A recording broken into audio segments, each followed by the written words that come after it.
This is BanThe Box by Marisol, Karen, Lauren, and Rachel.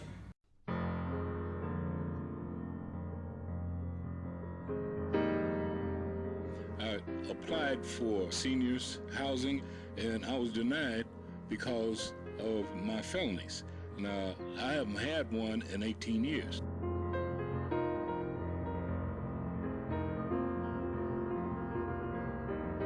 The very first thing they told me was that I needed to get a teacher credential, so I wrote Sacramento my letter explaining my felony. And I have a letter back from the head, Mr. Smith, the head of the division, that said if I committed murder, that he could make an exception for me and they could have a hearing. But since it was narcotics, that there was no exception, that I would never get a teaching credential.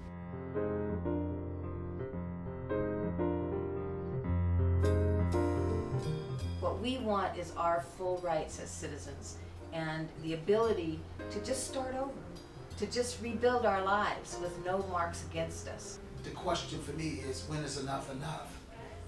You know, when does the punishment end?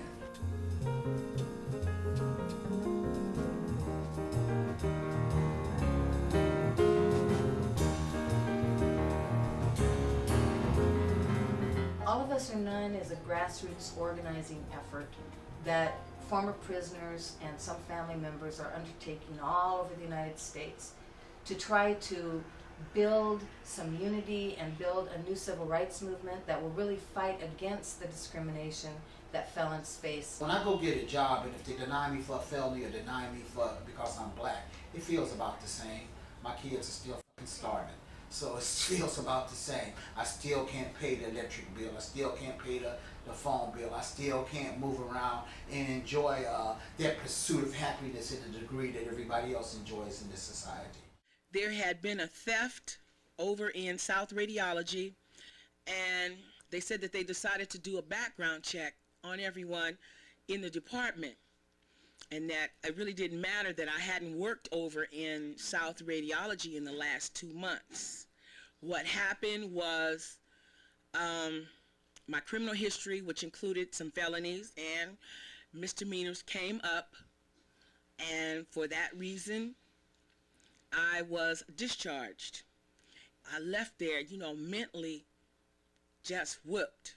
Because I figured, I've been here for 10 long years. And I gave you 10 years of good attendance, good service. I had never been written up, and it left me really in a financial crisis. What is BanThe Box? BanThe Box is a campaign created by civil rights groups and advocates for prior offenders. This movement's purpose is to persuade employers to remove a section on the application that requires the applicant to check a box if they have a criminal record.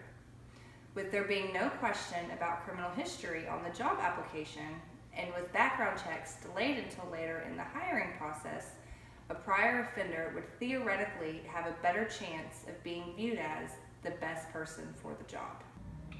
Who has adopted the fair chance policies? Federally, President Obama endorsed BanThe Box by directing federal agencies to delay inquiries into job applicants' records until later in the hiring process.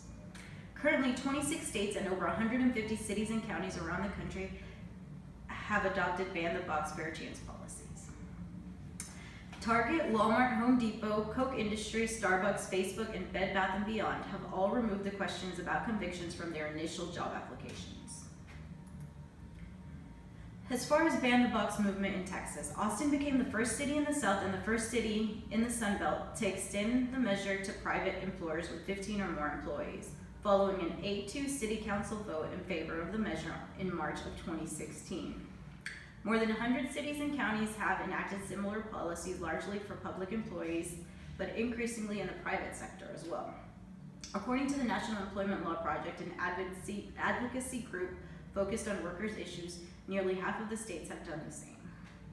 But Texas and most cities within it are not among them. Advocacies hope that may change. Dallas County approved revised hiring guidelines for its employees in 2015 when the county commissioners agreed to follow the federal guidelines, delaying questions about criminal history, assessing the gravity and relevance of past offenses, and allowing applicants to review and challenge background check information.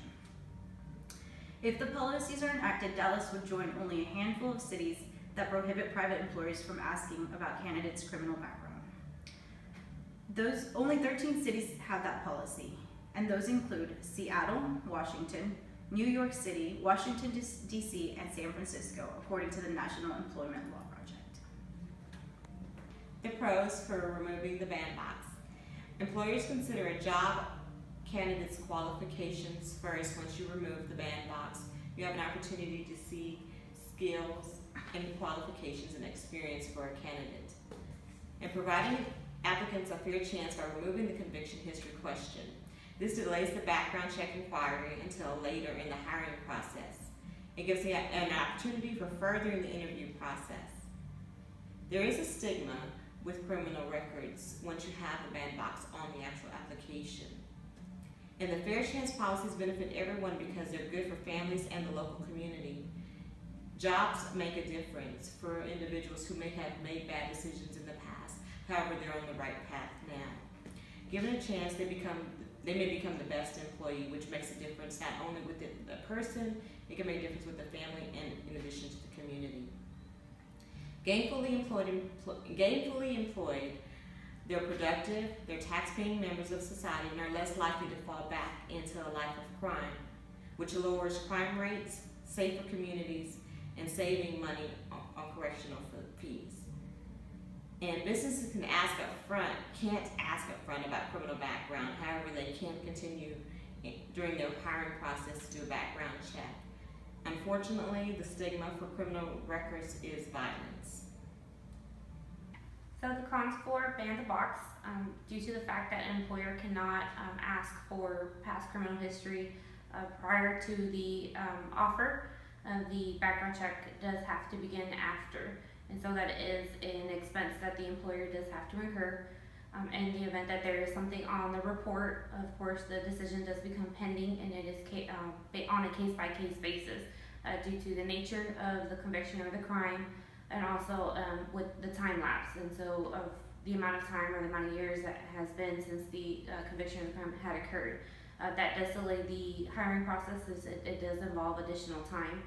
And so in case that the candidate is no longer going to be hired on, of course there are strict procedures in order to disqualify them. And so that also delays the process, and also the employer does have to go back and restart the hiring process again. Also, it does vary state by state, and so those procedures you have to go, they are pretty strict, and also there is a possibility of a potential lawsuit or having to go through the EEOC, or the Equal Employment Opportunity Commission. And also there is a possibility of statistical discrimination. There is a statistic that the majority of young African American and Latino men have a past criminal history.